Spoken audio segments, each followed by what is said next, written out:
Assalamualaikum warahmatullahi wabarakatuh. Perkenalkan, nama saya Afanin Ajeng Andriana Bahiro dengan NIM 12300023042 dari Universitas Darul Ulama Surabaya semester 3.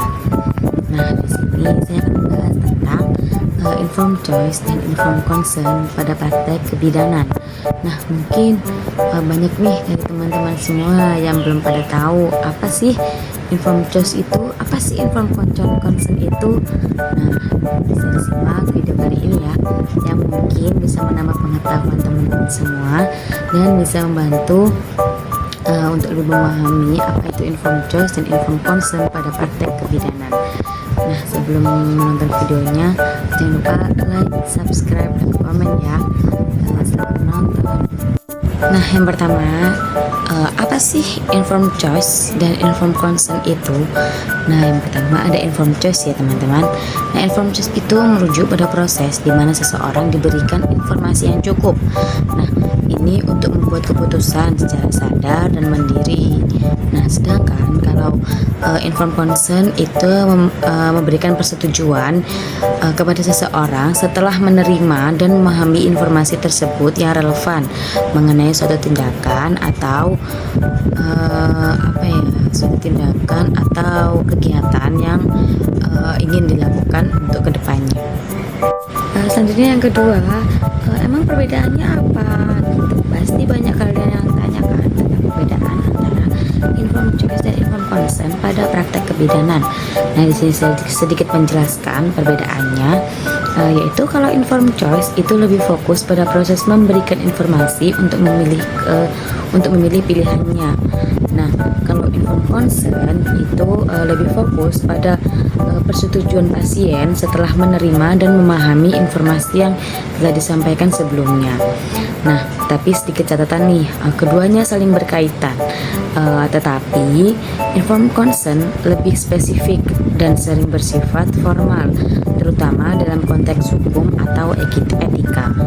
Nah, yang ketiga sekarang membahas tentang informed choice. Pasti kebanyakan orang-orang pada tanya kan, kenapa sih memberikan informed choice kepada pasien itu sangat penting.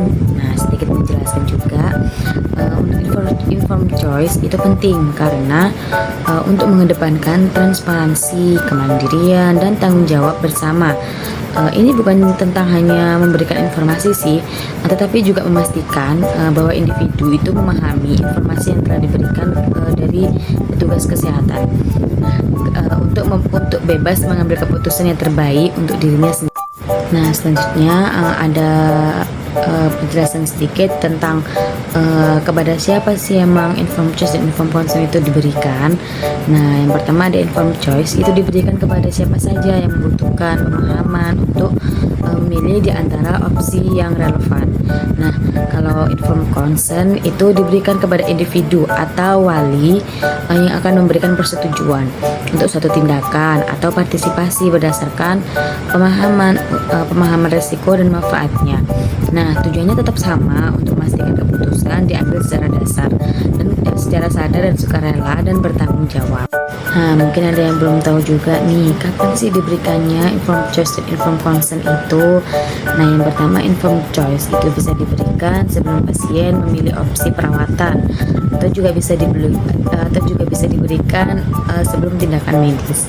Nah, kalau informed consent itu bisa diberikan sebelum pasien memilih suatu tindakan atau bisa juga diberikan sebelum pasien melakukan tindakan medis seperti operasi atau prosedur diagnostik tertentu. Nah, selanjutnya mungkin ada juga yang belum tahu bagaimana sih cara penyampaiannya itu.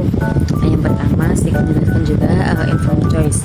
Yang pertama itu memastikan komunikasi terbuka dan suasananya juga nyaman. Lalu yang kedua menjelaskan semua opsi yang relevan termasuk manfaat, resiko, dan konsekuensinya. Dan yang ketiga menggunakan bahasa yang mudah dipahami oleh pasien dan mendorong pasien untuk bertanya. Nah, yang terakhir menghormati keputusan pasien tanpa paksaan. Nah, yang kedua ini ada bagaimana cara melakukan informed consent. Nah, yang pertama itu menjelaskan prosedur terlebih dahulu suatu tindakan. Nah, yang kedua memastikan pasien memahami informasi yang diberikan. Lalu yang ketiga memastikan persetujuan dan hanya secara sukarela dan tanpa tekanan atau tanpa paksaan. Nah, selanjutnya melakukan pendokumentasian dan melakukan pendokumentasian persetujuan dalam bentuk formulir jika diperlukan. Dan yang terakhir, menjawab semua pertanyaan pasien dengan jujur dan transparan. Yang terakhir, apa sih emang dampaknya kalau informed choice dan informed consent itu tidak diberikan kepada pasien? Nah, di sini informed choice dan informed consent itu bersifat penting. Jika tidak disampaikan bisa merugikan pasien, tapi juga bisa merugikan tenaga medis juga dan masyarakat sekitar. Oleh karena itu, pemberian informasi yang transparan dan persetujuan yang sadar adalah langkah penting untuk melindungi hak pasien, menjaga integritas profesi medis, dan membangun kepercayaan dalam layanan kesehatan. Nah, yang terakhir ini ada contoh informed choice dan informed consent tentang untuk surat penandatangannya, tentang persetujuan juga, yang mungkin bisa buat tambahan pengetahuan teman-teman semuanya. Nah, gimana nih teman-teman semua yang mendengar videonya? Mungkin sedikit membantu kali ya, menambah pengetahuan teman-teman semua. Atau mungkin ada masih kurang, atau kurang jelas, kurang paham, kurang mengerti, mungkin bisa ditanyakan di bawah kolom komentar ya. Cukup sekian video yang bisa saya sampaikan. Kalau lebihnya mohon maaf. Apabila ada salah dan